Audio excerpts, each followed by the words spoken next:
Siapa yang Shu ada Shu? belum buka? Ada? Shu ada? Shu ada. Naza?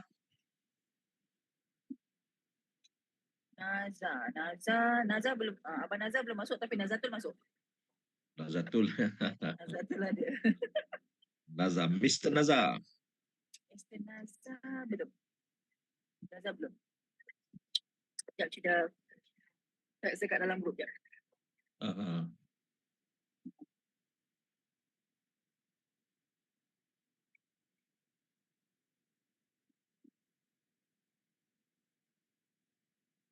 Okey, Shu.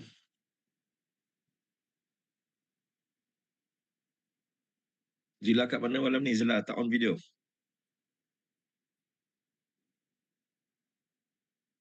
Dia ada 2 Zila malam ni. Tengah driving, coach. Tengah driving. Tumpang kelas malam ni. Boleh. Tu Zila ni. Zila Zam Ismail ni. Ada. Assalamualaikum. On the way. On the way. So Zila dah balik rumah. Kita ada iPhone ni siapa ni?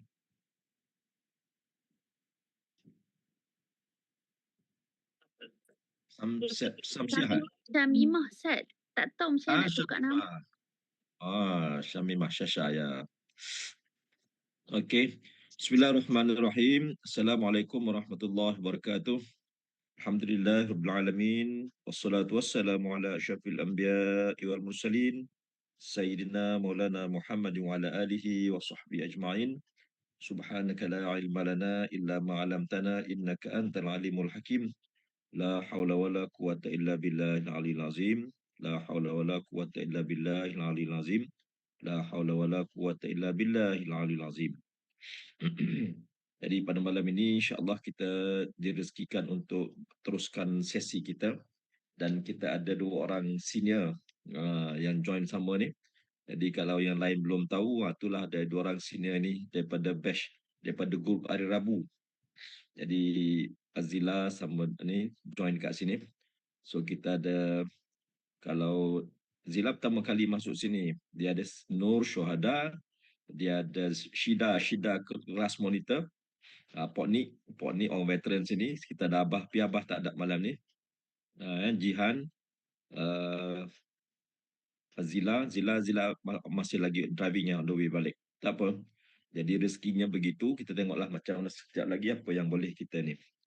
Baik, bismillahirrahmanirrahim. Seperti biasa Syida, kita buka dengan password ya. Kita buka dengan password. Jadi dengan password tadi tujuannya adalah untuk nak buka file. Syasha, kita panggil password. Syasha ni kali ke berapa ni? Lari Minggu ni kali ketiga. Alhamdulillah. So okay Syida ada kuasa untuk ni. Alright. Saya tak pernah suruh orang ni. Tadi yang kau sebut veteran. Tapi dia tak berapa nak veteran, ada lebih kurang bye-bye saya je dia tu. Okey, kita persilakan ni Pok Nik. Pok Nik. Persilakan Pok Nik.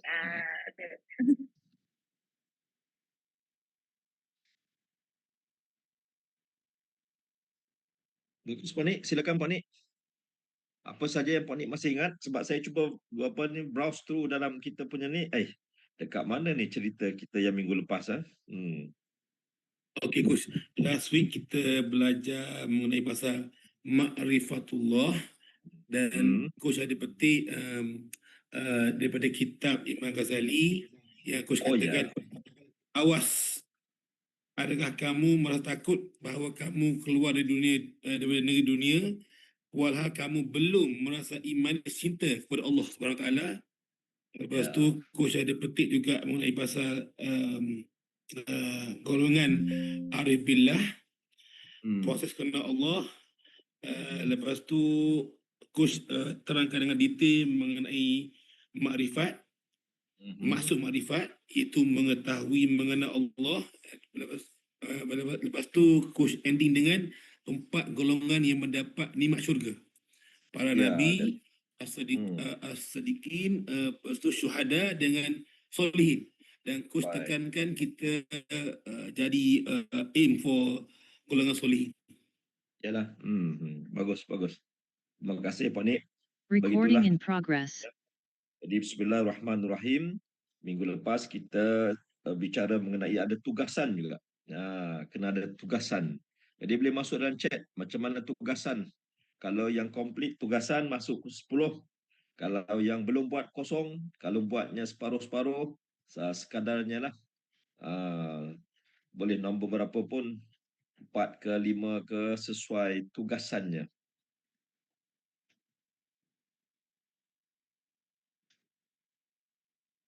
Jihan, oh bagus, 7. Syasha, apa jadi Syasha?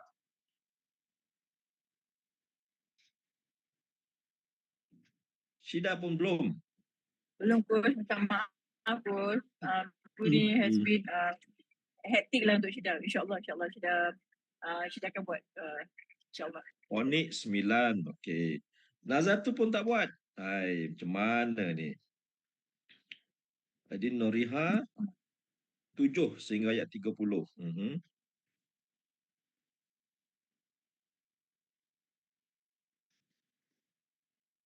Daniel, macam mana Daniel? Anak muda? Jadi dia pergi Daniel? toilet jap. Dia pergi Pergi toilet. jap. Nazatul, minggu ni agak sibuk. Okey. Baik, kita minta bantuan 2 orang sahabat yang ni. InsyaAllah, terima kasih banyak ya. Jadi sama-sama kita belajar apa yang Pok Nik dan juga Jihan dapat daripada homeworknya. Silakan Pok Nik dulu.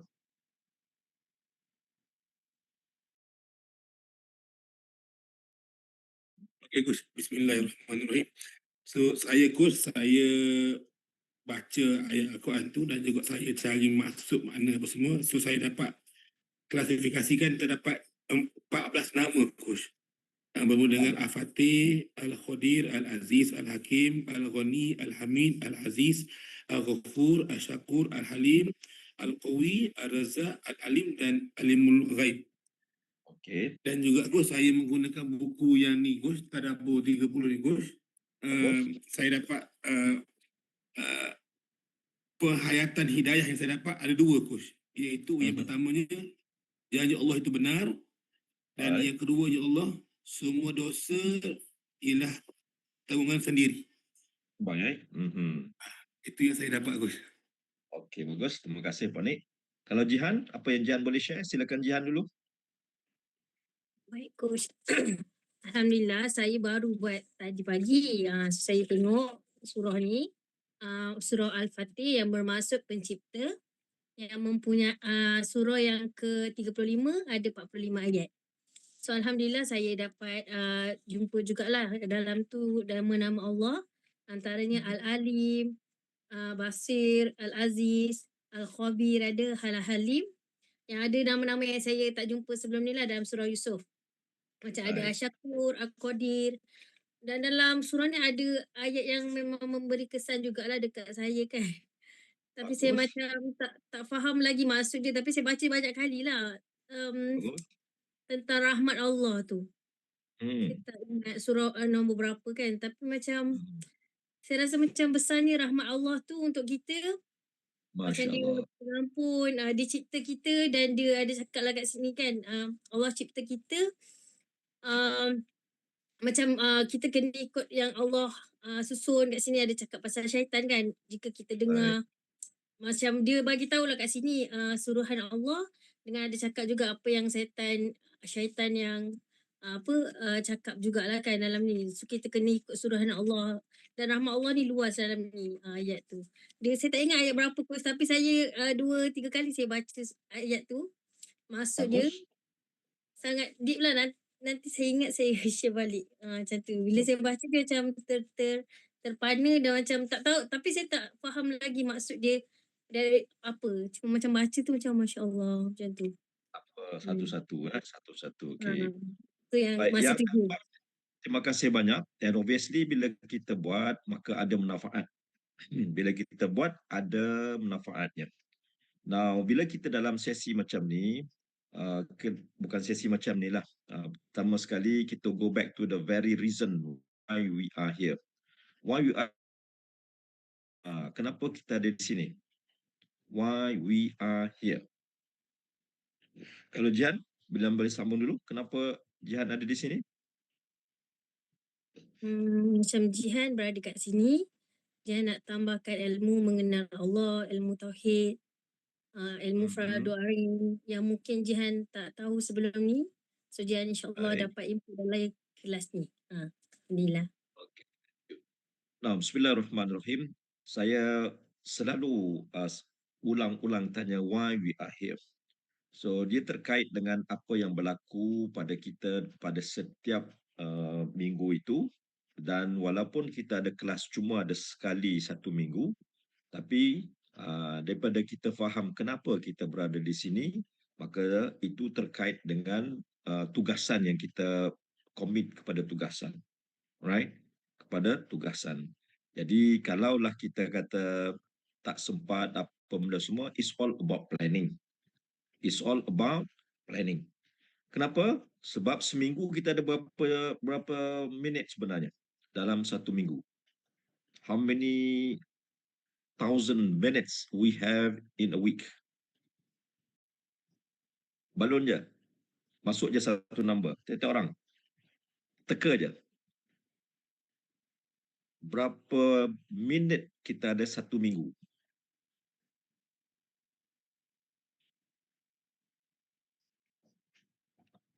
Syasha, bagi nombor aja dulu. Shoot satu nombor.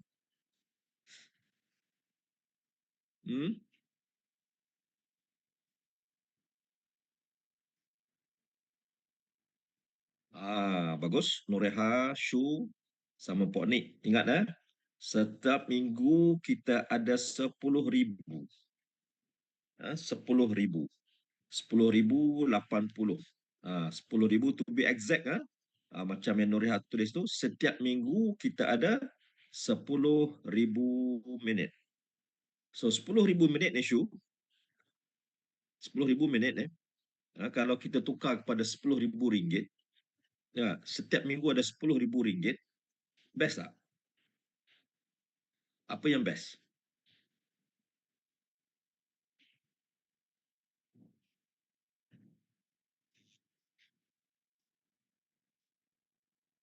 Syu, apa yang best? Dia buat macam-macam coach. Ada 10,000. That's right. Nilai je Poni kata, Nazatul kata best sebab dia buat macam-macam.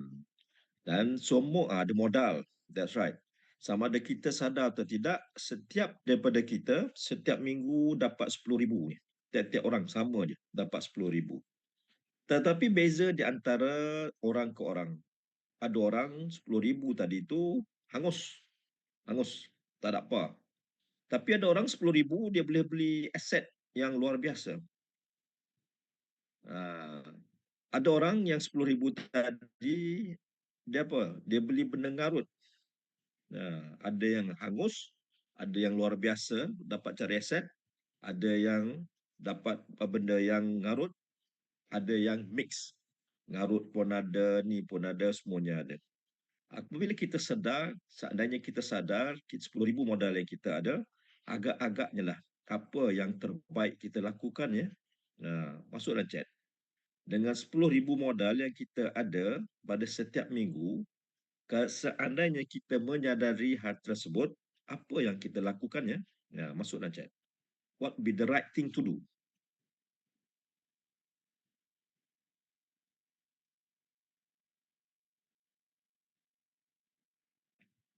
No, cerita 10,000 tadi, konsep 10,000 tadi. What be the right thing to do?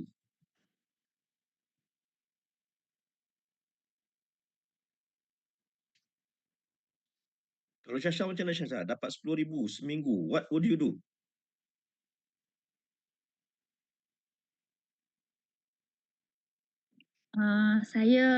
Niat saya nanti belanja family saya dulu. Lepas tu saya akan join kelas-kelas tertentu lah. Tu beli barang apa yang patut. Yang patut. Jadi tiga perkara yang Syasha sebut tadi, Sama juga dia punya konsep kalau tengok apa yang Puan ni sebut, spend wisely on something beneficial to me and my family. Itu orang bijak.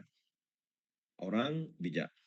Agak-agak kalau budak-budak dapat 10,000, apa yang dia buat? Anak remaja dapat 10,000. Budak-budak dapat 10,000.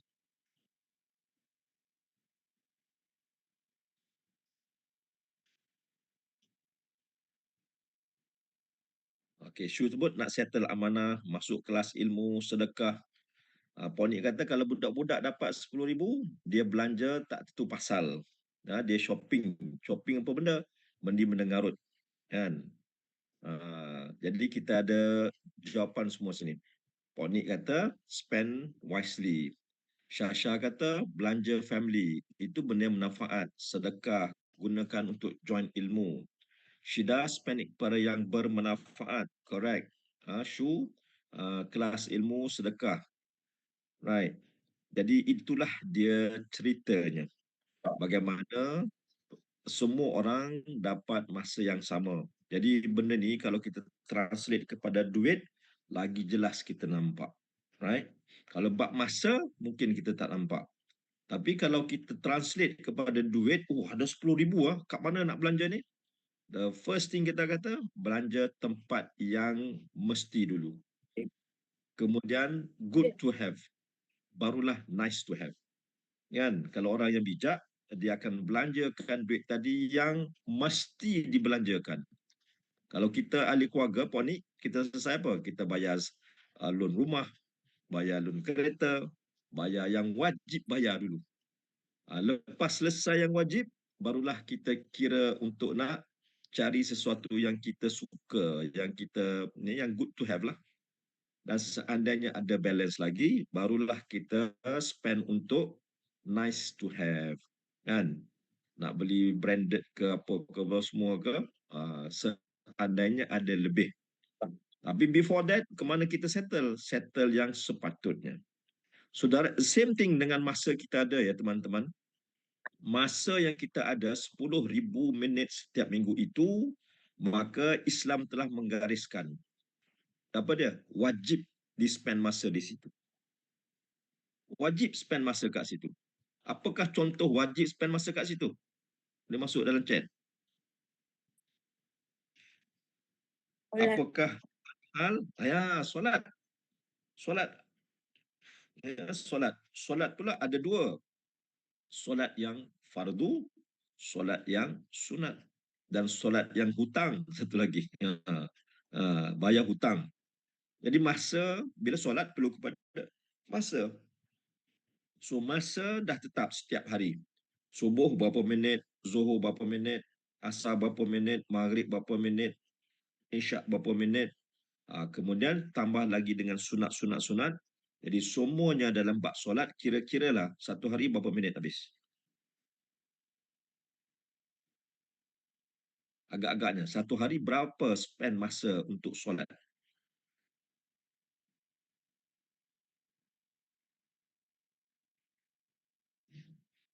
Yang fardu campur yang sunat.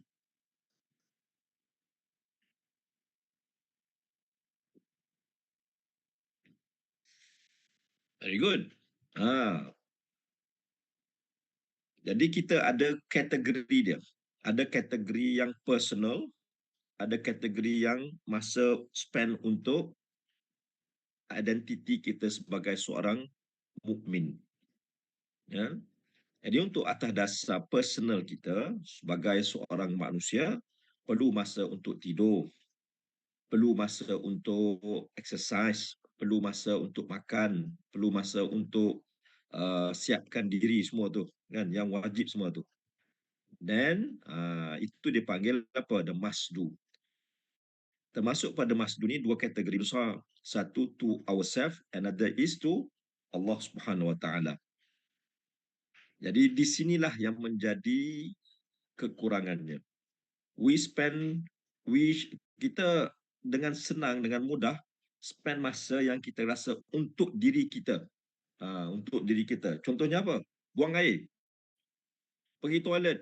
Mesti kan? Mesti kan? Mandi apa semua kan? Dan selain daripada itu, selain pada mandi apa semua ni, wajib kita spend masa untuk makan. Dan selain benda tu apa lagi? Ini hal yang fizikal.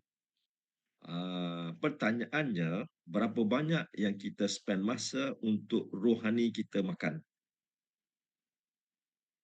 Kan kita ada diri jasmani, ada diri rohani. Jadi kalau diri rohani tak ada makanan, bagaimana keadaan diri rohani? Bagaimana keadaan diri rohani kita, Daniel? Kalau diri rohani pun tak ada makanannya.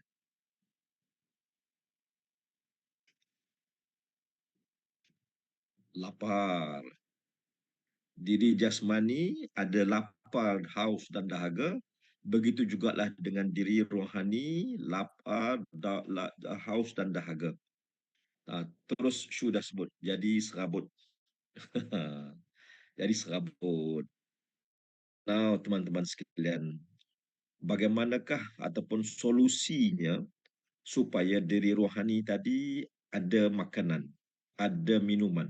Apakah bentuk aktiviti yang menjadi makanan kepada rohani? Selawat. Lagi?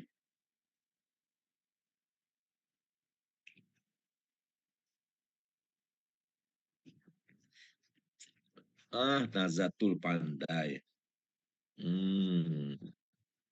So, kalau tadi Nazatul kata apa? Tak ada masa kan?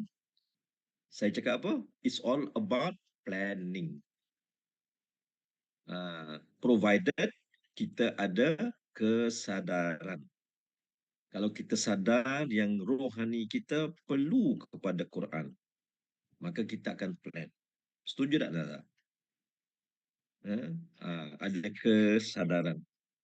Yang kita very obvious, diri fizikal. Kalau Syasha tak makan 2 hari, apa jadi pada Syasha? Lemah. Lemah. Kalau Syasha tak minum 2 hari, apa jadi pada Syasha? Tak tahulah. Pening pengsan kot. That's right. Nampak tak? Likewise, kita kena ada satu kesadaran bahawa diri rohani juga perlu kepada minuman, perlu kepada makanan. Right? Now, terkait kepada diri rohani adalah, diri batin adalah, apa dia? Akal dan emosi serta roh. Kita kan ada diri jasmani, diri zahir dan diri batin. Buat 2 tangan.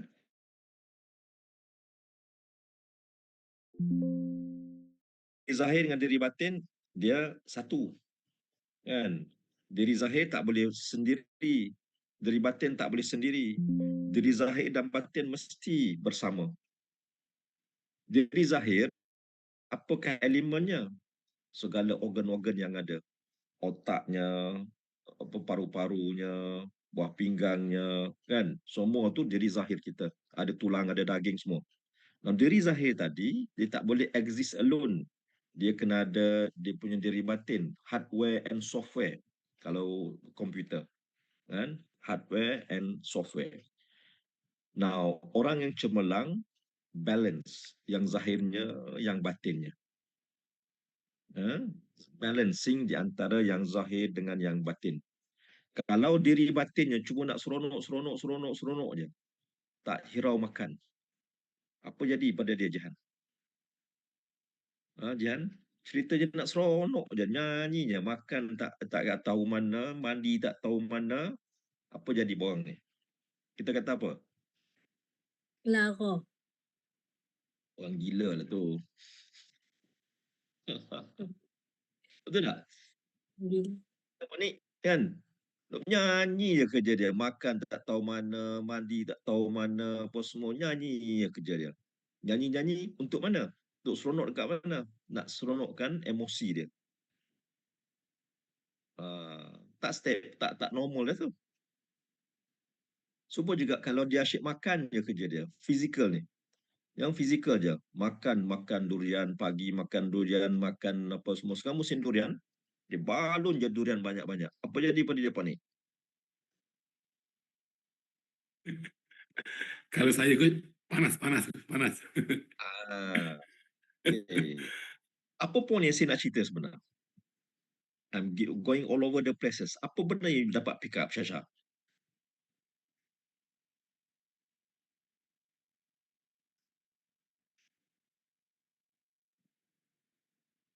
Tak faham, Coach. Tak apa. Tak faham, bagus. Orang lain lagi. Jihan, apa yang Jihan dapat pick up? Uh, kiranya kita perlukan makanan rohani dengan jasmani. So rohani tu kita perlu isikanlah supaya kita tak macam jadi gila lah, maksudnya dalam dunia ni. Sebab kita ni kita dihidupkan bertujuan.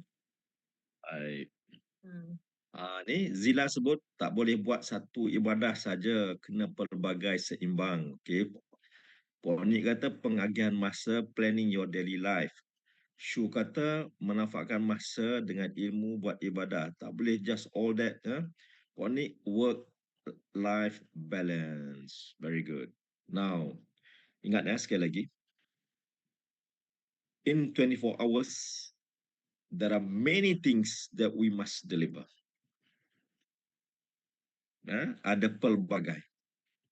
Ada pelbagai kena deliver. So we have to be smart.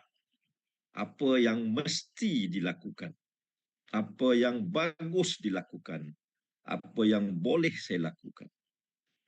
Maka inilah kehidupan kita setiap hari, pencaturan, melihat mana yang penting, mana yang wajib, mana yang perlu dan selesaikan hal tersebut. Nah, apa berlaku kalau itu tak dilakukan? Saya bagi contoh yang ekstrim tadi. Orang yang nak seronok sahaja, tanpa menghiraukan makan minum, mandi, pakai dia, kita panggil apa orang? Tak sioman.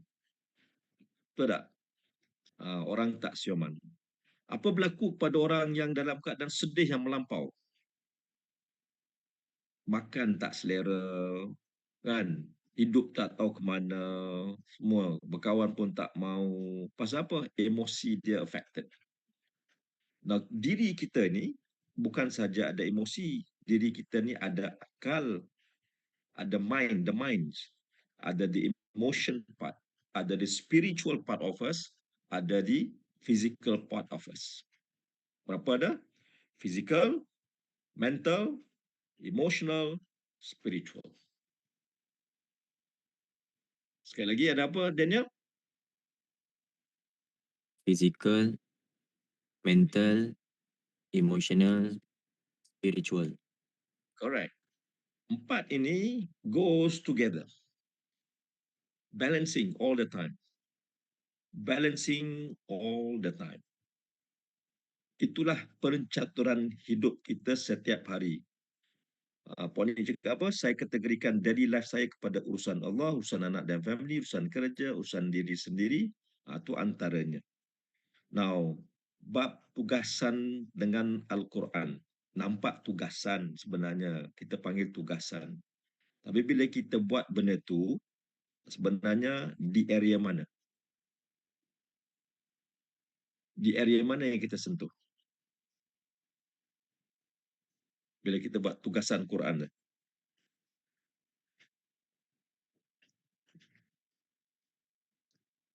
Syazha, anggapnya di area mana?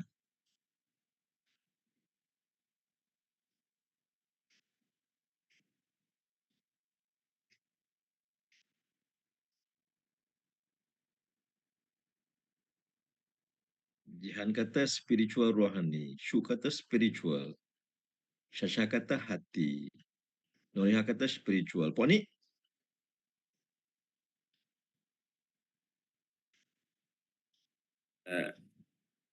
Coach, saya both spiritual and rohani, Coach. Cumanya saya amal 3 benda yang Coach ajar dulu. Amal, buat, baca dan rasa, Coach. So hari ni saya baca waqiah, saya buat benda tu hari-hari dan saya mula rasa dah, Coach. Itu yang saya amalkan hari ni, Coach. Baik. Now, ingat tadi saya sebut apa? Diri kita ada diri zahir, ada diri batin. Itu satu area. Now, perincikan, maka kita ada the physical form of us, the mental part of us, the emotional part of us, and the spiritual part of us. Bila kita buat Al-Quran, sebenarnya menyentuh keempat-empat tadi. Fizikal macam mana keadaan kita? Fizikal.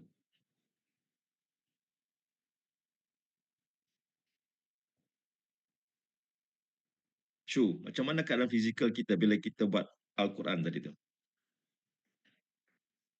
Fokus. Fokus, that's right. Fokus. Fizikalnya yang fokus. Akalnya pun sama, turut terlibat. Emosionalnya terlibat tak? Terlibat. Dekat Obviously. And dia ada kaitan kepada spiritual. Okay. Berbeza kalau Shu pergi minum kopi di kafe. Yang mana terlibat? Dalam meja kopi, fizikal dengan mental aku coach. Mental tak nak apa, minum kopi mental apa? Sampai hajat minum kopi. Itu emosinya. Emosi. Oh, okay, itu emosi. Spiritualnya? Spiritualnya? Spiritualnya Tak nak apa-apa. ada. Kan? Now, beza dengan Al-Quran. Kalau Al-Quran memang touching all the 4 areas. You buat benda lain, hardly all the 4 is at the one. Puan ni makan nasi kerabu. Terlibat bab mana? Fizikal coach, fizikal. Fizikal saja. Mental tu mikir tak? Tak ada coach, makan je pun. Orang kat Sioman ke, budak kecil ke, you apa ni, orang profesor ke, you bengap ke apa ke, makan boleh makan semua, betul tak? Tak melibatkan akal. Itu maksudnya aktiviti tu. But not with the Quran. The Quran, physical, mental, emotional, spiritual terlibat. Bila terlibat, maksudnya apa? Ada kesan, ada progres. Ada impact.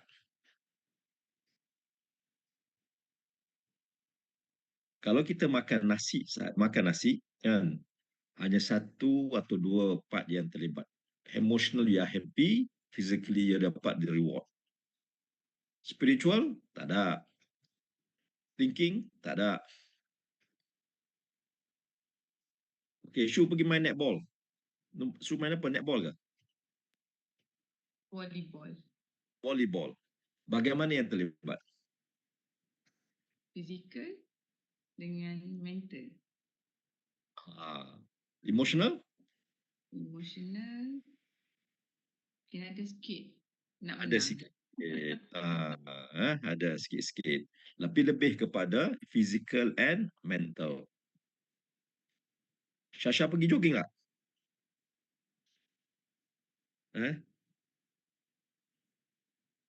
Ada jogging, jogging tak walking. Walking you pergi walking. Bahagian mana yang terlibat? Which part of you? Physical dengan mental. Physical dengan mental. Mungkin ada sekali-sekala touching the emotional part. But not the spiritual part. Betul. Okay, Jihan. What is your favorite activity? Setakat ni baca buku. Bila Jihan baca buku, bahagian mana yang terlibat? Mental, Bagus. emotional, spiritual. Buku apa? Macam buku emosi, related to agama. Kalau komik? Kalau komik, mental, emotional saja. Right. Kalau baca Quran, terlibat mana? 4-4. Physical, emotional, spiritual dan mental. Dengan syarat baca Quran yang macam mana? Dengan tadabbur. That's right. Kalau bacaannya Arab, kalimah Arab sahaja, bagaimana yang terlibat? Semua kecuali emotional. Mental pun tak ada sangat sebenarnya. Sebab apa? Baca kalimah Arab yang kita tak faham. Kita orang Melayu. Oh. Jadi yang dikatakan terlibat tadi apabila dibaca dengan difahami. So bila kita buat tugasan, bahagian mana yang terlibat? Empat terlibat. Apa dia? Physical, emotional, spiritual, mental. Coach, Fine. nak tanya yang tadi kalau kita baca Arab je, melibatkan apa? Satu je. Tak terlibat mental. Mental tak terlibat langsung. Physical je lah. Emotional rasa seronok kalau baca tu lancar. Tapi kalau baca tak lancar, emotional apa? Affected juga. Pressure pula jadi. Betul tak, Puan ni? Beza kalau kita baca Quran dengan difahami. Dia punya rasa tu. Sebab tu penting bila baca Quran walaupun 5 ayat, tapi ada analisa yang dibuat. So tugasan tujuannya apa? Syida, apa tujuan tugasan? Tugasan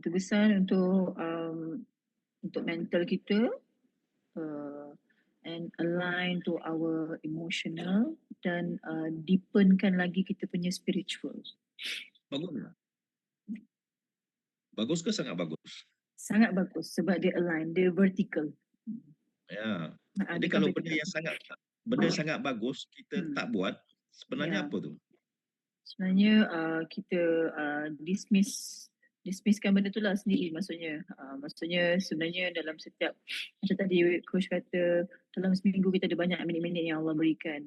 Minit-minit tu adalah sepatutnya kita gunakan untuk sesuatu yang bermanfaat kan. Jadi mungkin dekat situ ada sesuatu yang lacking. Kalau saya, untuk diri saya adalah time management, pembahagian waktu, masa dipergunakan dengan cara apa, macam itulah. So what learnings do you get, Syida?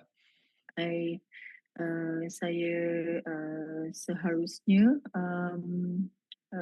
membahagikan masa, it's like macam orang selalu buat dalam like weekly kita buat jadual, macam coach pernah ajarkan 2 minggu lepas.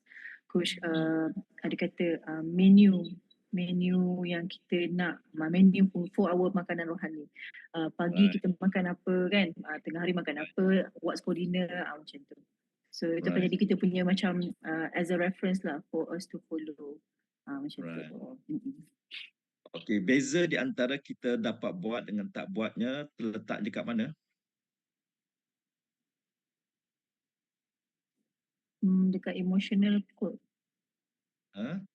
Dekat emotion kot. Buat dengan tak buat.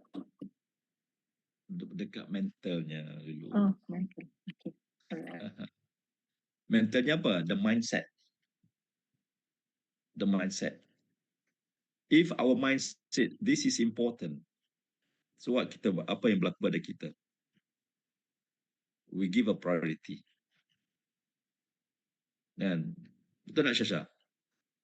If our mind, if the brain says this is very, very important, so we put it as priority. Kita end up tak buat sebab apa? We don't think that it is important. Not as important. Ada benda lain yang lebih penting. Benda lain semua penting, yang ini tak penting. That's how we don't end up doing it. So let's correct our mindset. Boleh ya? Follow ya?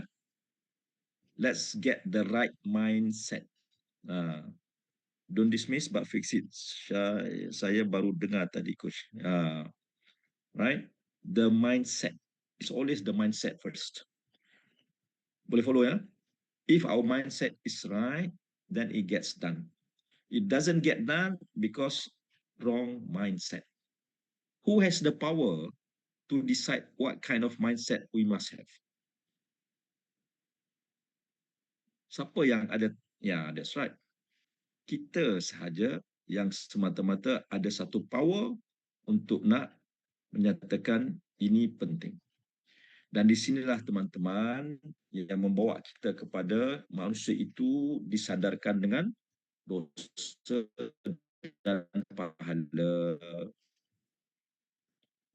Kerana kita ada power. Kita ada power. Berapa jenis kuasa kita ada? Masuk chat. Berapa jenis kuasa kita ada?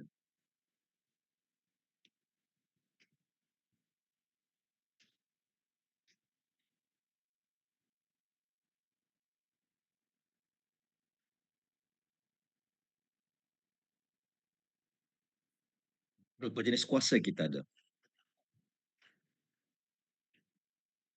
Oh ni, siapa pertama kali dapat soalan macam ni? Saya kosong, coach kosong. Ha? First time coach, rasa macam, saya ada kuasa rupanya. Adakah saya ada keturunan Marvel? Tak adalah. Gurau je. Ya. Syasha, kosong ni maksud apa ni? Baru pertama kali dengar? Ya. Tak tahu. Okey. Saya ada kuasa ke? Terkejut. Ya. Kita ada kuasa. Apa kuasa kita? Yang pertama, kuasa berfikir. Kuasa apa? Berfikir. Yang kedua, kuasa merasa. Yang ketiga, kita ada kuasa ataupun ada pilihan untuk berbicara. Dan yang keempat, kita ada kuasa untuk bertindak. Maaf coach, boleh ulang sekali lagi? Power to think, power to feel, power to say, and power to act.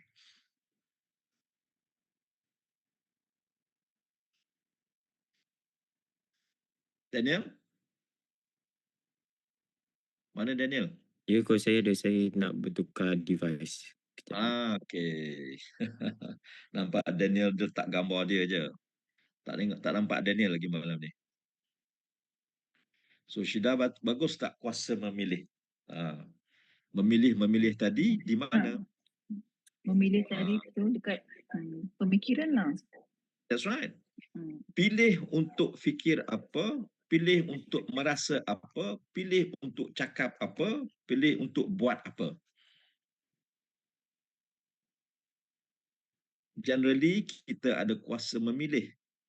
Tapi pilih yang dekat mana? Pilih untuk berfikir. Apa yang nak difikirkan, kita boleh pilih. Yang kedua, pilih untuk nak rasa apa. Yang ketiga, boleh pilih untuk nak cakap apa. Yang keempat, kita boleh berpilih untuk nak buat apa. And that goes to sandaran dosa dan pahala. Because what of you think, impact dia apa dia? And this one end up dosa atau pahala. Because kita ada kuasa untuk pilih nak cakap apa, maka dari situlah datangnya cerita impak dosa atau pahala. Kita ada kuasa untuk pilih nak buat apa, maka dari situ terhasilnya dosa atau pahala. Ini kombinasi ilmu tauhid dengan NLP. NLP dia cerita pasal kuasa je. You have the power to think, you have the power to feel, you have the power to talk, you have the power to action, to act. VAK masuk, information masuk. Jadi bila comes tugasan, kita ada betul-betul tak kuasa sebenarnya.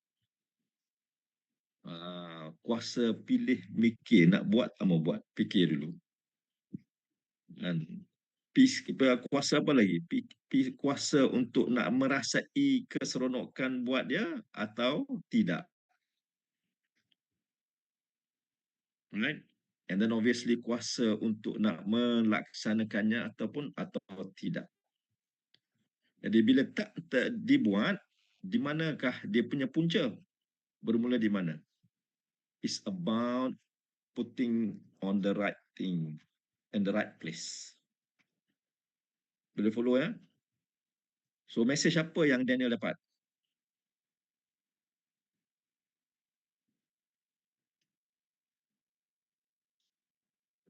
berkaitan tugasan coach. Ya, apa mesej yang Daniel dapat? Jadi kita ada kuasa untuk memilih untuk buat dan tak buat. Ah, betul. Jadi bila tak buat apa berlaku? Benefit sekat diri itu pun tak dapat lah. Tahu pun. Jadi lepas ni apa nak jadi? Apa berlaku lepas ni? Kena buat tugasan.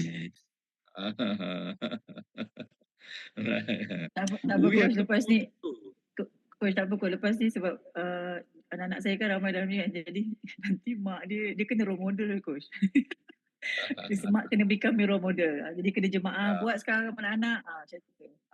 Alright. Sorry. Saya sebagai mak, saya minta maaf sebab tak pastikan juga diri dan anak-anak buat. Okay. Jadi ini cara intellectual deal when we have an issue.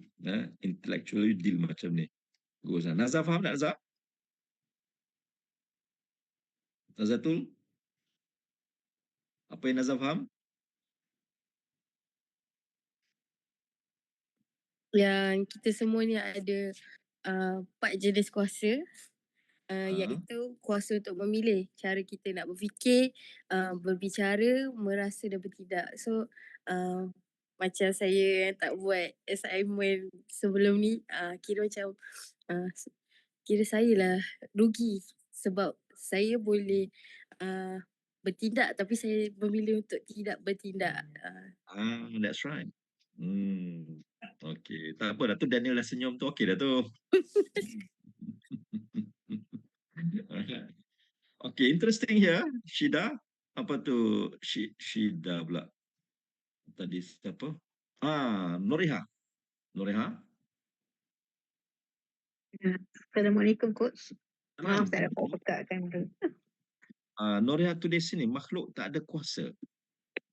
Ya. Boleh jelaskan sikit apa cerita ni? Maksud makhluk tiada kuasa tu sebenarnya kita tiada apa-apa ataupun memiliki apa-apa tanpa keizinan Allah. Semuanya sumber daripada Allah dengan izin. Itu maksud saya. Baik. Gini cerita dia. Now we must get this right. Nah, apa yang berlaku, ada 3 bentuk apa dipanggil akidah ataupun pegangan. Pegangan pertama Qadariyah. Yang kedua Jabariyah. Yang ketiga Ahli Sunnah wal Jamaah. Pernah dengar tak? Pernah. Ya. Syasha pernah dengar ni? Dari segi perbuatan manusia. Syasha? Ada? Tak pernah. Dia ada apa? Tulis dalam chat. Qadariyah, Jabariyah, Ahli Sunnah wal Jamaah. Daniel pernah dengar ni? Ada coach dalam kelas coach.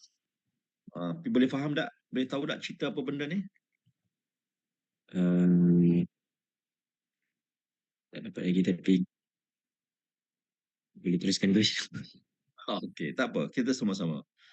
Baik, ini terkait kepada apa yang Norihat tulis. Dia kata makhluk tidak ada kuasa kan? So let's get right perspective about this statement. Yes, correct this statement. Makhluk tidak ada kuasa. Itu dari segi ilmu tauhid yang secara basic dia begitu dulu. Ilmu tauhid yang basic begitu dulu. Supaya apa? Supaya kita buang keakuan diri. Supaya kita buang keakuan diri. Pernah dengar perkataan keakuan diri? Mengatakan kita segala-galanya. No, di manakah caranya? How do we position correctly? Macam ni ya. Sebab itulah ulama menggariskan dari segi kefahaman ataupun pegangan manusia ini dipanggil kepada 3 tadi. Jabariyah, Qadariyah, Ahli Sunnah wal Jamaah. Orang Malaysia ni, dia pun disebut dia berpegang pegangan Ahli Sunnah wal Jamaah. Ramai-ramainya. Betul tak Syu? Kalau saya tanya Syu, apa itu pegangan Ahli Sunnah wal Jamaah? Boleh cerita tak?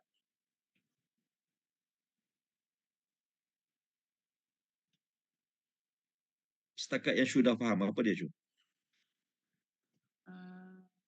Ahli sunnah wal jamaah yang buat ni mengikut berlandaskan Al-Quran, sunnah Nabi dan hadis. Lagi? Itulah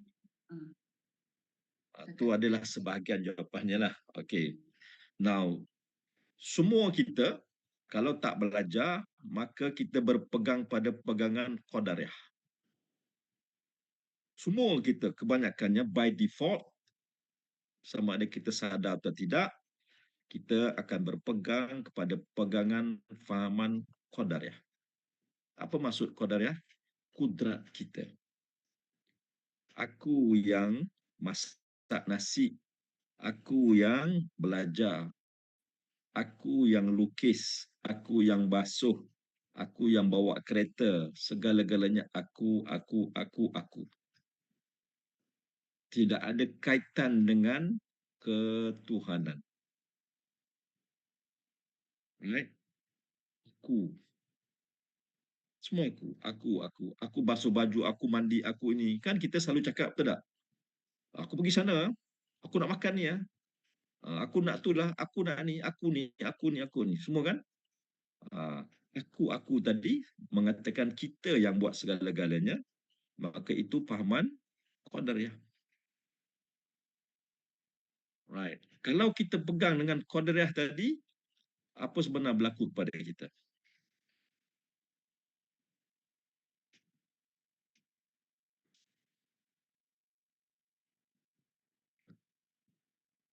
Menepikan kuasa Allah Ta'ala. Oh tak? Menafikan kuasa Allah Ta'ala. Merasa ada power. Right. Satu. Kemudian kita pun belajar. Bila dah belajar, mula tahu bahawasanya adanya satu kuasa lain. Allah Ta'ala. Maka waktu itu apa pula jadi? Dia pergi ke Jabariyah pula. Segala-galanya nampak Allah Ta'ala semua. Allah itu Allah semua. Ekstrim pula. Sehingga kan diri dia, manusia ni tidak ada kuasa lah jadinya. Nak jalan-jalan lah, apalah, ikut Allah Ta'ala lah, apa semua lah. Betul tak macam tu? Tak boleh. Tak kena juga. Itu Mu'tazilah jadinya. Jadi ahli sunnah wal jamaah dalam perbuatan manusia ini, di luarnya qadariyah, di dalamnya jabariyah. Di luarnya qadariyah, di dalamnya jabariyah. Saya bagi metafor begitu supaya boleh dapat dia punya cerita dia dulu. So far Syasha boleh follow? Mudah lagi melihat apa yang dah berlaku lepas tu, semuanya ketentuan Allah Ta'ala dah. Tapi ke depan, kita boleh rancang. Kalau kita pegangannya Jabariyah, ke depan pun kita payah rancang apa-apalah, semua dah siap, dah Allah dah buat semua dah. Nampak tak? Dan kalau kita ke belakang pula, kalau kita pegangan Qadariyah, apa yang berlaku pada kita? Oh, silaplah aku buat ni, aku kan. Dah berjaya pun, aku. Tak berjaya pun, kita menyalahkan diri kita, apa semua ni. Tak ada bezalah dengan non-Muslim. Orang Jepun banyak sangat bunuh diri sebab dia terlampau mengambil tanggungjawab. Sehingga kan bila tak berlaku, dia kata salahkan diri dia, maka dia pun bunuh diri. Terlampau mengambil tanggungjawab. Sedangkan kita orang Islam, dia panggil apa? Ada yang reasonable-nya. Kita nampak, oh dah ketentuan Allah macam tu. Maka kita pun boleh bertenang. Tapi ke depan, kita ada power untuk memilih. Kita boleh rancang nak tu, nak ni. Cuba buat usaha sampai mungkin. Kan? Sebab luar Qadariyah, di dalamnya Jabariyah.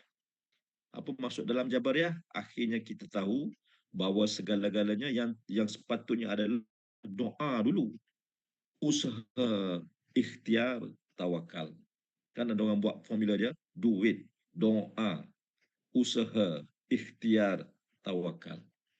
Itu betul lah pegangannya. Bermula dengan doa. Yang tak jadinya apa? Dia buat dulu. Dia buat menghasilkan dia semua. Kemudian kita minta doa lah. Tak, dia kena doa dulu.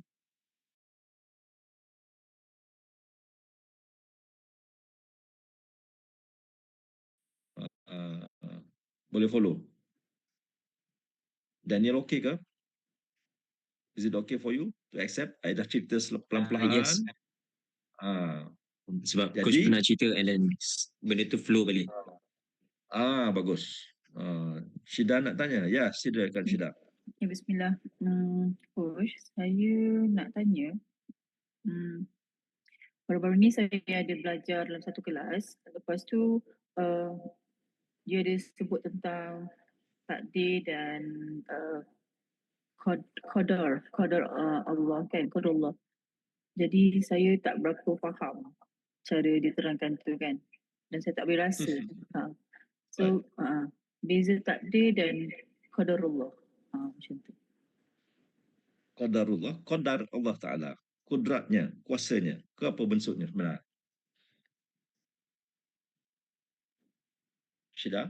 Ya, coach. Itu yang menjadi isu kepada Syida. Apa beza takdir dan qadar Allah? Maksudnya dia ada kaitkan dengan doa. Dia kata takdir ni kita tak boleh ubah. Sebab ada ketentuan. Qadar ni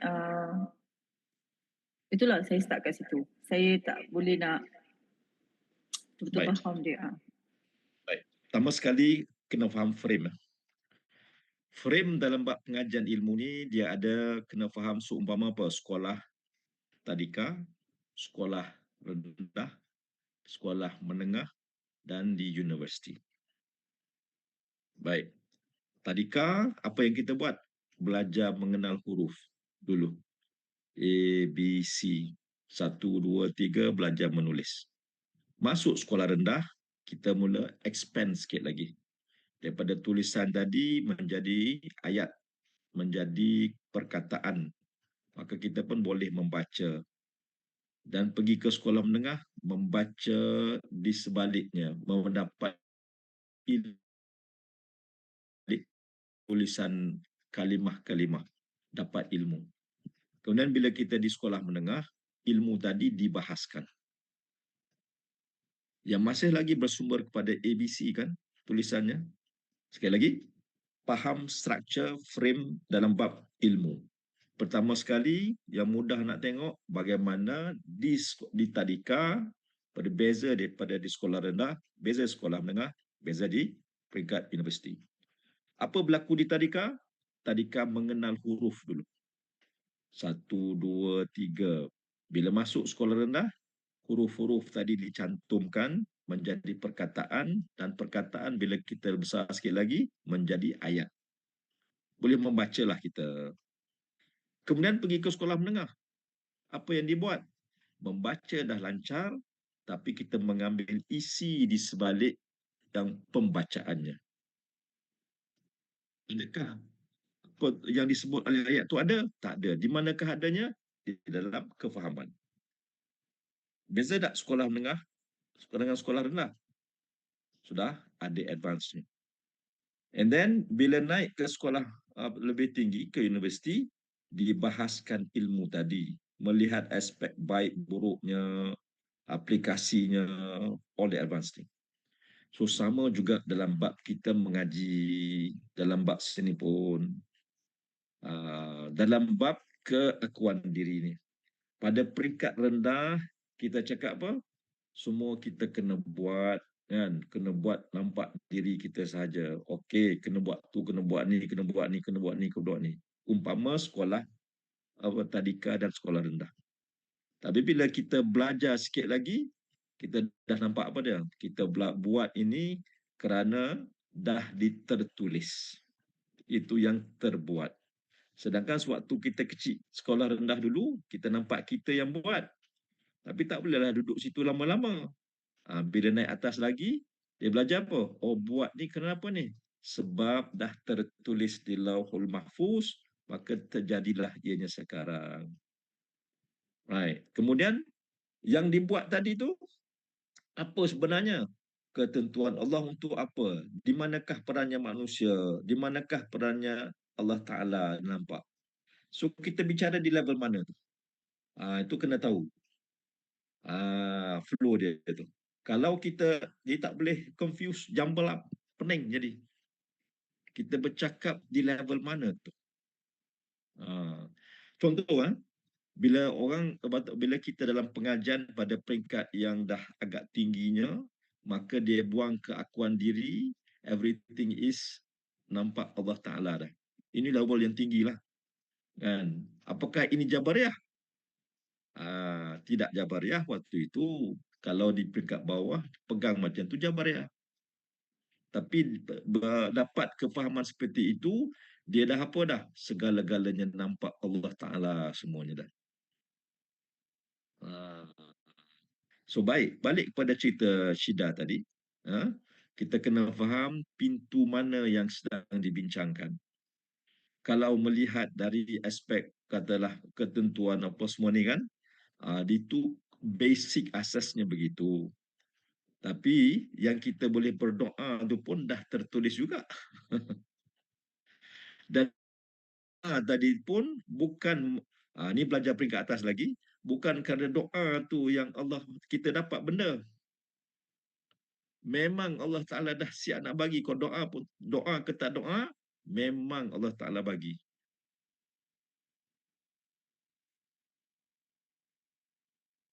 Jangan tak berdoa. Kalau tak berdoa jadi apa pula? Sombong. Tapi kalau kita pegang, kerana berdoa tadi kita dapat, kita lebih power dari Allah Ta'ala pula. Boleh follow? Ini yang belajar nak kena cantik. Dia.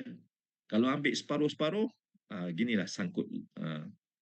Bila belajar benda tu? Dalam kitab tasawuf. Tasawuf tinggi pengajiannya. Dia cakap apa?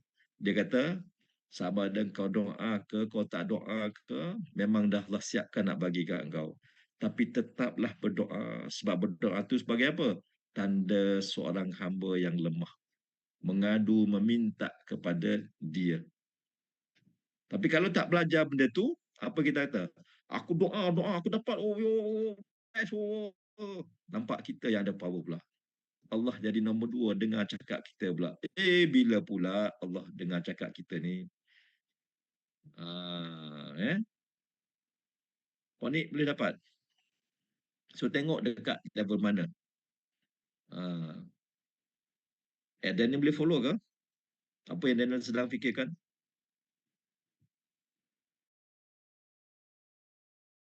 Saya fokus, Coach.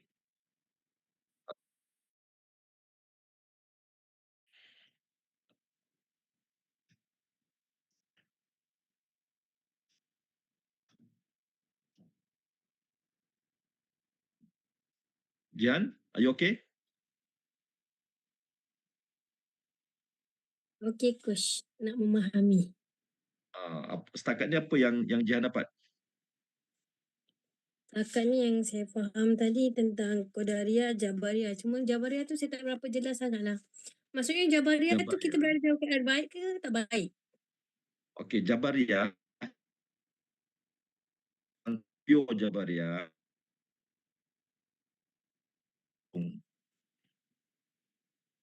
Semuanya Allah Ta'ala pada dia. Kefahamannya adalah segala-galanya Allah Ta'ala.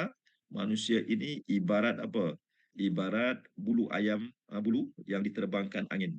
Pergi ke sana sini merata-rata. Basic situ je dulu. Basic situ dulu untuk basic pada peringkat 2 ekstrim. Satu, segala-galanya makhluk. Satu lagi, segala-galanya Allah Ta'ala. Kan kita nak belajar khalik makhluk kan? Nak faham? Tauhid itu ceritanya khalik dengan makhluk. Orang yang berpegangan kepada Qadariyah, ramai-ramai kita ni, kita tak nampak Allah, tak nampak khalik, yang nampak semua manusia. Segala-galanya kita. Kita rancang, kita buat, kita ni semua makhluk. Tak ada elemen ketuhanan. Itu one extreme. Another extreme, so sang makhluk tak ada apa-apa kuasa tak ada ni semua ni. Ini untuk faham dulu ni, untuk dapat the extreme. Yang dikatakan pandangan ataupun pegangan ahli sunnah wal jamaah, di luarnya qadariyah, di dalamnya jabariyah. Maksudnya apa? Dari segi kefahamannya, dia tahu semuanya Allah, tapi dia tetap buat. Kalau pegang kepada qadariyah saja, tolak ketuhanan, apa berlaku? Dia jadi syirik. Sebab tak ada ketuhanan. Kalau dia cuma dia pegang semuanya Tuhan, tak ada manusia pula, apa berlaku sebenarnya di sini? Manusia tak ada usaha ikhtiar, maka tak adalah dosa pahala. Pun salah. Sedangkan dosa dan pahala disandarkan kepada manusia kerana kita ada kuasa memilih. Coach, boleh saya tanya tak? Maksudnya kalau Jabariyah tu, saya macam, contoh saya buat dosa. Saya akan cakap, tak apa, Allah dah aturkan. Itu Jabariyah ke? Bukan Jabariyah. Itulah kena faham yang betul. Maka datanglah satu lagi dalam pengajian kita, Allah Ta'ala meletakkan manusia ni 4 keadaan. Ada manusia yang Allah letak dia dalam keadaan maksiat.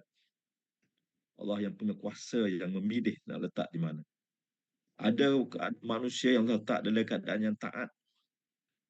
Ada manusia yang Allah Ta'ala letak dalam keadaan yang nikmat.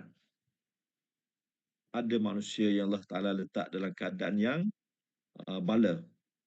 So, 4 keadaan manusia ini. Kita sendiri akan melalui 4 tempat ni.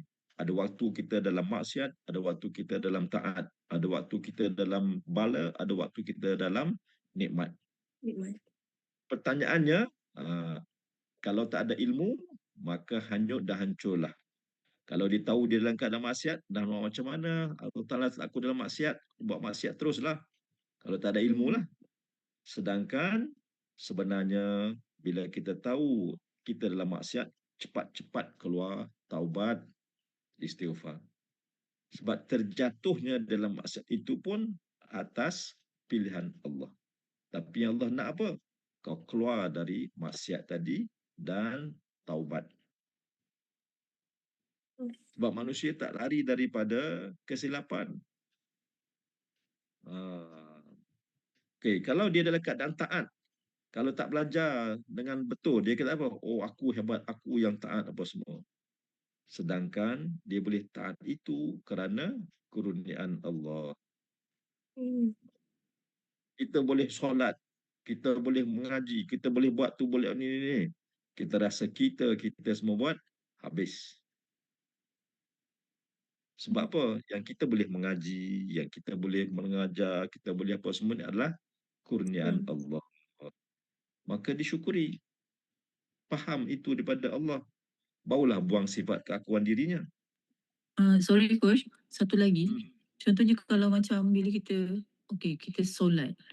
Maksudnya kita dipilih, maksudnya macam coach tadi kan, Allah letakkan dia dalam keadaan dia bersolat. So kita boleh kata macam tu, Allah pilih dia untuk solat. Itu sepatutnya. Kalau kita rasa aku yang solat, solat tadi tak diterima lah. Sebab apa? Kita boleh solat tu kerana telah tertulis di Lauhul Mahfuz, dan sewaktu kita solat, kita akui sebenarnya aku boleh solat ni kerana Allah Ta'ala yang menjadikannya. Sebab tu bila kita angkat takbir Allahu Akbar kan, Allahu Akbar, kenapa? Saja aku solat fardu zuhur, fardu isyak, 4 rakaat kerana Allah Ta'ala kan. Kerana Allah Ta'ala yang menjadikannya. Kalau Allah Ta'ala tak menjadikan kita untuk nak buat kerja solat, solat tak kita? Tak solat lah kita. Macam Cina, India lah.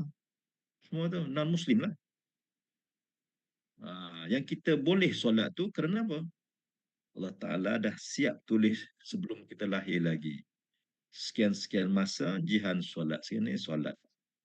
Sebab itulah orang yang ada ilmu, Allah dia tak solat ni. Tak ada nama aku solat ni. Sedih dia. Ya Allah, tolonglah pilih aku untuk solat ni. Sebab tu antara dipanggil apa dipanggil apa tips lah bila kita selesai solat Zuhur. Assalamualaikum warahmatullahi. Selesai Zuhur kan? Ya Allah, aku nak solat asar pula lagi. Dah tanam azam dia nak solat asar pula lagi. Mudah-mudahan dikabulkan. Jadi bila dah ada hasrat nak solat asar tu, sepanjang-panjang waktu tu dah ada azamnya. Dah selesai Zuhur tadi. Begitu juga bila dah selesai maghrib, Assalamualaikum warahmatullahi. Ya Allah, nak solat isyak pula ni. Sama juga bila mak isyak, Assalamualaikum warahmatullahi. Ya Allah, nak solat subuh pula dah. Minta ya Allah nak solat subuh lagi. Sebab siapa yang ada kuasa kita boleh solat subuh tu lagi? Hanya Allah Ta'ala yang ada kuasa. Itu tipsnya lagi lah. Dan kalau kita tak belajar, apa yang berlaku? Sahaja aku sahaja aku menjalankan solat fardu isyak kerana Ta'ala, Allah Akbar, semuanya aku, zero. Pasal apa? Syirik. Syirik dalam beribadah dengan keadaan tak tahu. Macam mana Pak ni? Ada, dia dipanggil kuat apa? Cepat sikit. Kelas pintas sikit. Syirik dalam beribadah bila tiada ilmu. Kosong batu ibadah kalau buat tak ada ilmu, sia-sia. Kalau ada ilmu, walaupun sikit, ada kesan dia. Are we okay not? Nazar? Boleh follow ke? Daniel, apa yang Daniel dapat?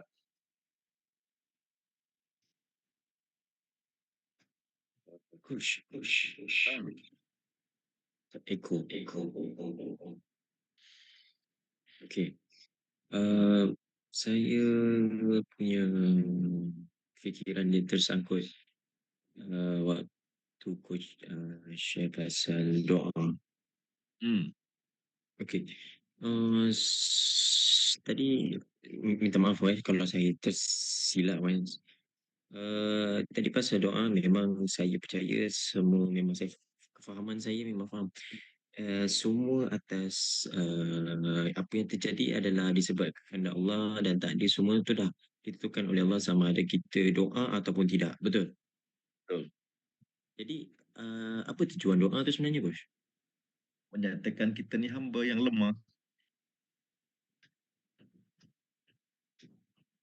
Okay, jadi hamba yang berdoa dengan hamba tak berdoa. Hamba tak berdoa, hamba yang sombong. Okay.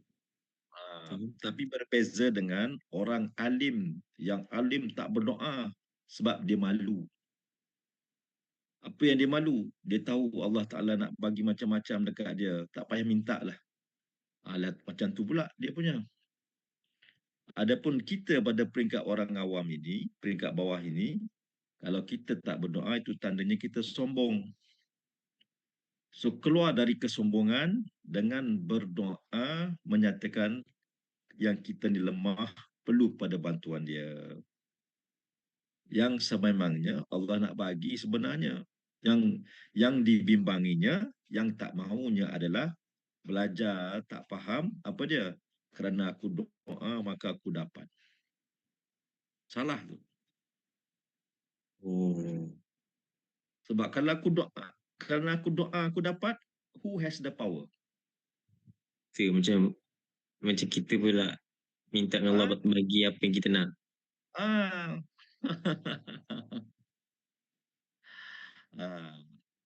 Peringkat awal, okey. Tapi kalau duduk dengan keadaan ni sampai tua, wrong. Sebab tu saya cakap tadi, struktur kena faham. Tadika, sekolah rendah, sekolah menengah, universiti. Jadi kalau peringkat muda dulu dekat peringkat bawah, doa lah, doa. Dan kerana doa lah dapat. Okeylah, buat satu ketika. Tapi kalau pegang macam tu sampai tua, hati-hati. Pasal apa? Bukan kerana doa kau dapat lah. Who are you? Allah nak dengar kuasa kau pula. Jadi yang betulnya macam mana? Tetap kita berdoa untuk mengatakan kehambaan kita, kelemahan kita sebagai makhluk. Jadi hamba yang mengaku dirinya lemah, mengakui kelemahannya, mengakui kehebatan, kekuasaan Allah Ta'ala, dinyatakan melalui berdoa. Maka doa itu adalah merupakan ibadah. Nah, bila dah macam tu, Allah Subhanahu Wa Taala dengan sifatnya yang maha mendengar, sifatnya yang maha penyayang, sifatnya yang maha mengetahui, maka dibaginya kita sama ada seperti apa yang kita minta, sama ada diganti yang lain yang lebih baik, ataupun dibagi di akhirat. Right? Itu. Jadi itu sebahagian daripada penjelasan pasal doa. Nah, Syah sebut apa? Saya dan ramai juga kawan selalu sebut begini. Apa maksud tu? Kerana aku doa. Selalu saya sebut, aku hari tu ada doa macam ni, Allah dah makbulkan dah. Kerak jugalah dari Mas Sembang. Okey. Untuk waktu tertentu. Tak? Waktu kita jahil, pegang macam tu okey lagi. Tapi jangan sampai tua. Okey, faham. Okey, Coach. Kalau berpegang dengan sampai tua, pegangan ini salah. Salah. Kenapa salah? Sebab seolah-olah Allah ni dengar cakap kita pula dah. Kita yang ada kuasa lebih pada dia. Macam mak dengan anak. Faham tak? Macam tu ke? Faham. Okey. Macam kita, anak dengan ayah. Anak minta duit, ayah pun bagi duit. Betul tak? Kalau anak tak minta duit, ayah tak bagi duit. Contoh. Sedangkan Allah Ta'ala bukan begitu. Dia memang dah siap-siap nak bagi. Memang siap-siap nak bagi. Jadi minta tu, menyatakan ni dah bagi dapat. Maksudnya Coach, sorry. Maksudnya the moment kita make the doa, sebenarnya Allah nak bagi dah. That's why kita make the doa. Correct. Masya Allah. Subhanallah.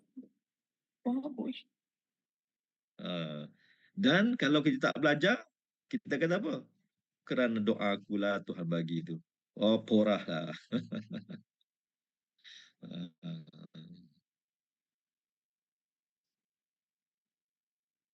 Are we okay? Sure?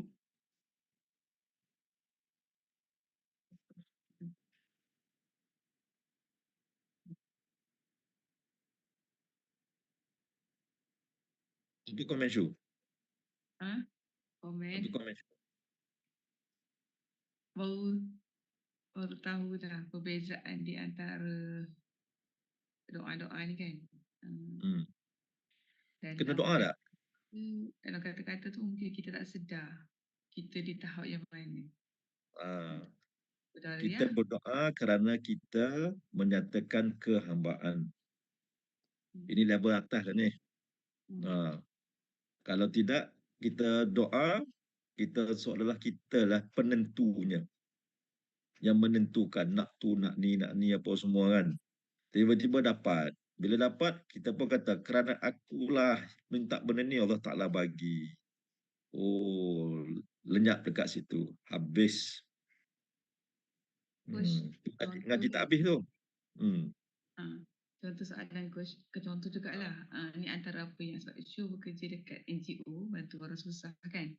Baik. Kadang macam diorang ada cakap, okay, Alhamdulillah, terima kasih bagi rezeki. Kadang ada bagi food bank ke apa kan. So, dia cakap, terima kasih bagi rezeki, berkongsi rezeki dengan kami.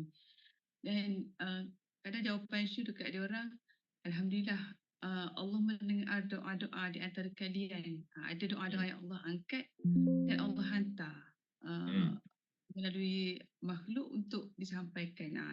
Shu hanya bahagian menyampaikan. Yang tu kita tak, maksud kita tak meletakkan keakuan lah, kita kembalikan itu adalah pada Allah. Betul. Supaya ada kesadaran di situ. Dia ada dua, menyatakan terima kasih kepada hamba, makhluk, kan? Satu. Tapi yang besar dan dalam masa yang sama juga kena ada melihat perbuatan Allah Ta'ala yang bagi melalui makhluk tadi. Baru betul. Nampak Coach. So penjelasan mengenai manusia tak ada kuasa, ulasannya begitu. Ya. Ya Allah. Dia boleh follow ni Syah. Nuriha. Nuriha kan yang tulis. Jelas coach. Terima kasih.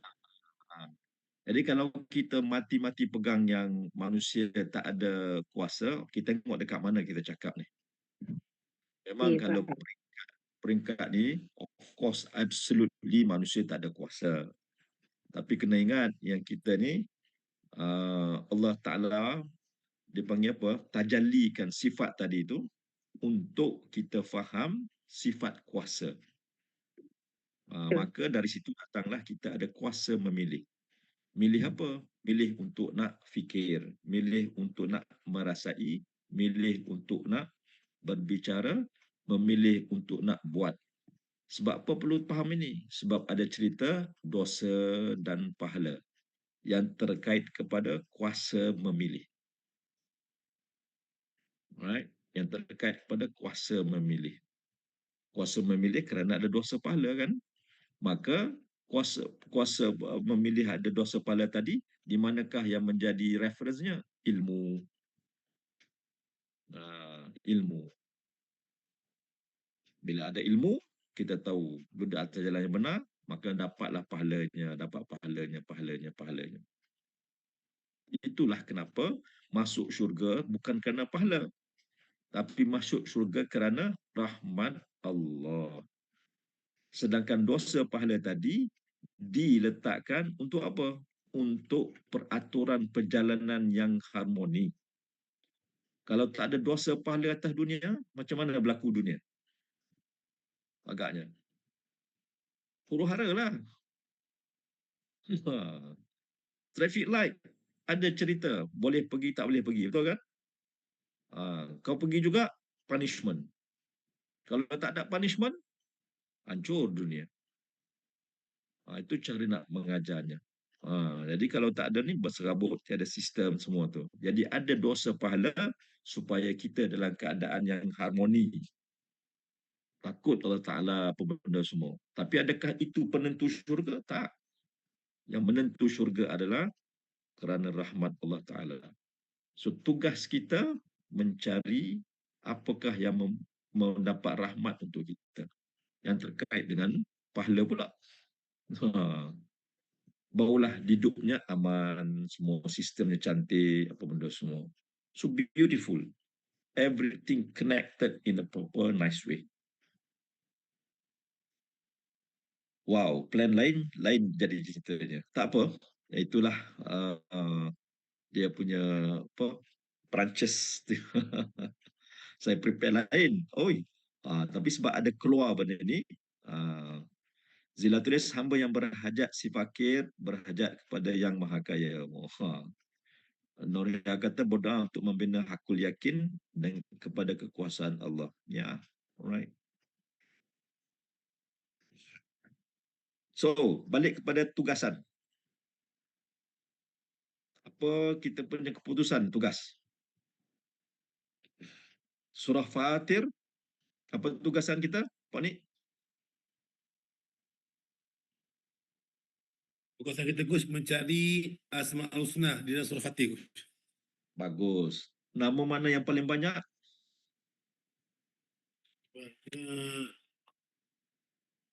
Al-Ghafur Gus. Al-Ghafur. Al-Ghafur. Ada 4 berapa kali. kali? 4 kali. 4. Kalau Allah? Allah saya tak naik apa.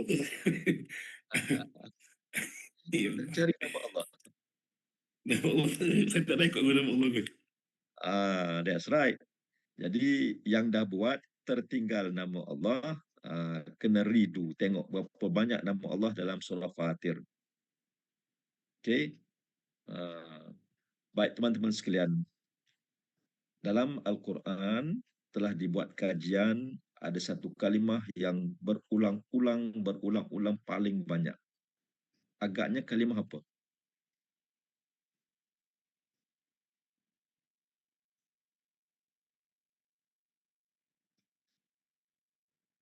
Syedah kata Allah, Nuria kata Allah paling banyak, Wani kata Allah, correct. Maka kita tengok dalam surah Fatir, berapa kali Allah Ta'ala sebut nama Allah, kalimah Allah dalam surah Fatir. Boleh? Kemudian, Allah ini, apakah Allah? Basic, sudah basic. Dari segi ilmu yang kena ada, bersebut Allah tu apa dia?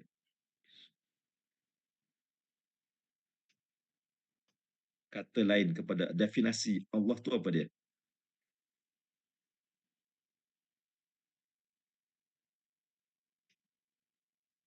Syuk kata ismuzat, very good. Nuriah kata Allah nama khas bagi zat yang wajibal wujud. Syasha, ingat ni. Allah adalah ismuzat. Nazar, Allah tu apa? Ismuzat. Apa ismuzat? Nama kepada zat. Zat yang macam mana? Zat yang wajibal wujud. So the full definition, Allah adalah nama khas bagi zat yang wajibal wujud. Apa dia, Jihan?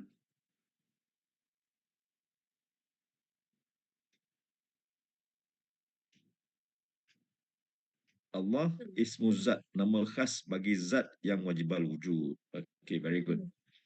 Now, kalimah Allah tadi dijelaskan, dihuraikan oleh 99 kalimah yang lain. Yang kita panggil Asma'ul Husna. Likewise, nama-nama Allah yang lain juga ada dalam setiap surah. Dari apa yang kita dah buat, different surah ada certain nama yang dipetik, disebut. Jadi Pok ni dah buat dia punya tu kan, assignment. Kita tengok dalam surah Fatir, nama apa yang keluar. Dalam surah Yusuf, apa nama yang keluar. Surah-surah lain, semuanya ada berbezanya.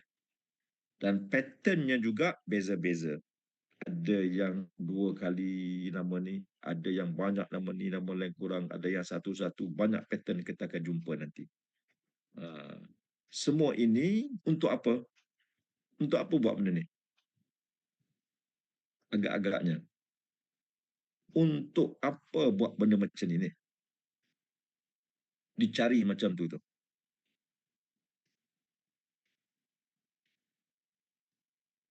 Terkait dengan kita belajar 3 perkara mengenai makrifat. Ciri dan tidak ada syak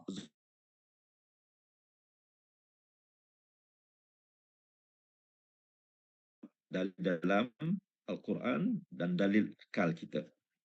So dalil akal hanya datang apabila kita boleh link dengan dalil dalam Al-Quran. Kita Islam Melayu Baka ni jarang sangat yang mencari dalil Al-Quran seperti yang kita buat ni. Jarang sangat. Mungkin tak buat pun. Jadi kalau tak buat, cuma berpegang pada dalil akal saja, belum lengkap, belum sempurna. Kok mana-mana kena pegang pada dalil nakli. Apa itu dalil nakli, Syasha? Dalil nakli adalah seperti yang disebut dalam Al-Quran. Kenapa Al-Quran? Sebab Al-Quran adalah kalamul. Dia yang menceritakan. Pegang pada dia terus. Kalau manusia, kita ada autobiografi. Pernah baca tak autobiografi? Shu? Pernah? Autobiografi siapa Shu baca? Sekarang ni penulis ni lah buku yang belajar. Kitab ada dalam coach. Autobiografi, tahu autobiografi tak? Background penulis. Bukan. Puan ni autobiografi? Oh, Pak Ni David Beckham punya autobiografi luar biasa dia. Berapa tebal autobiografi David Beckham? Coach, tebalnya dia lah coach. Sikit je coach. That's right. Jihan baca autobiografi siapa? Tak pastilah coach. Ada baca tak ada baca? Tak ada kot. Tak ada. Daniel, ada? Exposure. Do you know what is autobiography nak? Pak Ni, apa dia autobiography? Dia satu macam autobiografi ni mengenai dia menceritakan diri dia pada dia kecil, dia punya history dia daripada dia seorang budak, dia main bola bila siapa ayah dia, parent dia, persekitaran dia, cikgu dia, and then exposure dia pada kelab, perpindahan dia, skandal dia, isi dia, anak dia. Riwayat hidup Riwayat dia dia. lah. Riwayat hidup dia. Perjalanan hidup dia. Itu dia panggil autobiografi. Jadi dia ada dua. Satu dia sendiri yang tulis. Satu lagi ada orang lain tulis untuk dia. Ni. Jadi kebanyakannya pemimpin-pemimpin dunia ataupun orang-orang yang star in the world, they have their autobiography. Sebab apa? Dia nak menyatakan kehebatan dia. Tujuan apa David Beckham buat? Sebab dia David Beckham orang yang superstar footballer. Jadi bila dia buat buku tadi, orang nak kenal dia, orang beli buku dia, dia dapat duit. Antaranya kan. Jadi kita katalah Jihan buat autobiografi Jihan. Jihan pun keluarlah modal, print banyak-banyak. Ada orang nak beli tak? Tak tahulah, tengok macam mana. Jadi yang buat autobiografi ni biasanya yang famous lah, selebriti apa benda semua. Tujuan dia apa? Tujuan dia nak cakap dia punya kejayaan. Purpose dia nak buat kejayaan dia. So Allah Subhanahu Wa Taala menurunkan Al-Quran kalamullah nak apa? Nak memperkenalkan diri dia. Jadi kalau kita baca Quran tak faham, apakah kita boleh kenal Allah? Susahlah. Sebab tu dalam syarat makrifat kena dalil Al-Quran. Jadi kita buat tugasan ini sebab kita dalam proses nak dapatkan dalil nakli. Dalil nakli gabung dengan dalil akli, barulah akal kita dapat yang power, yang mantap punya sos. Sebab otak berfikir dapat menganalisa dari the most authentic source. The most authentic source. Kalamullah, Al-Quran. Jadi sebab itulah kena buat. Bila kita kata kena buat, masuk dalam priority list. And it will get done. It will get done. Tak ada dah cerita apa, Daniel? Cerita belum buat. Cuma tangguhkan je. Nazar senyum. Kenapa Nazar? Nazar? Seronok je. Apa yang Nazar? Coach panggil dia Nazar, saya rasa rare. Kenapa panggil apa Zatul? Saya panggil Nazatul lah. Nazatul. Saya bila nickname baru. Apa dia? Zatul? Kalau kat rumah kami panggil dia kakak. Oh, kakak. Kakak je. Okey. Yalah kakak. Okey. So kakak buat lah kakak. Right. So let's look forward. Dan rupanya Jihan pun belum kalkulate lagi berapa nama Allah kan? Belum kan? Apa ni belum kan? Selesaikan. Semua yang dah buat kalimah Allah tadi tu, tengok Allah jelaskan mengenai perbuatan dia. Cari tengok.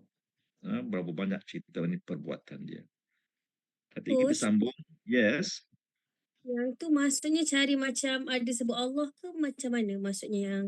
Ya, pada kalimah Allah, ayat mana yang Allah cerita perbuatan dia. Contoh Allah menahan langit, Allah menurunkan hujan, Allah mengeluarkan buah-buahan, Allah yang melayarkan kapal bahtera di lautan. Take note of Maksudnya tu those. kira lah juga kan berapa. Tambah dengan nama. Identify ayat mana yang terkait kepada perbuatan Allah yang Allah Ta'ala sebut dalam surah Fatir. Baik. So sekali lagi, dia punya tugasan bilang, cari berapa nama Allah dalam surah Fatir, dan selain nama Allah, Asma'ul Husna yang ada dalam surah Fatir. Jadi bila orang semua buat assignment ini, minggu depan kita boleh take off nak memahami kalimah tersebut daripada Asma'ul Husna, penjelasan yang lebih detail. Alright. Saya kira cukup dulu untuk malam ini. Look forward everybody to do your tugasan. Ingat kita ada masa 10,000 minit. 10,000 minit, we should put it as a priority untuk nak selesaikan. Kenapa ya? Sebab benda ni adalah tuntutan. Tuntutan. It's not something yang kita ada pilihan tak mau buat. Tak ada. Kita sebenarnya kena buat. Bila kena buat, we have to do it. Right? InsyaAllah semua dapat message dengan baik. Apa maaf. Mari kita tutup dengan tasbih kafarah, surah Asri dan selawat, tasbih kafarah dan surah Asri.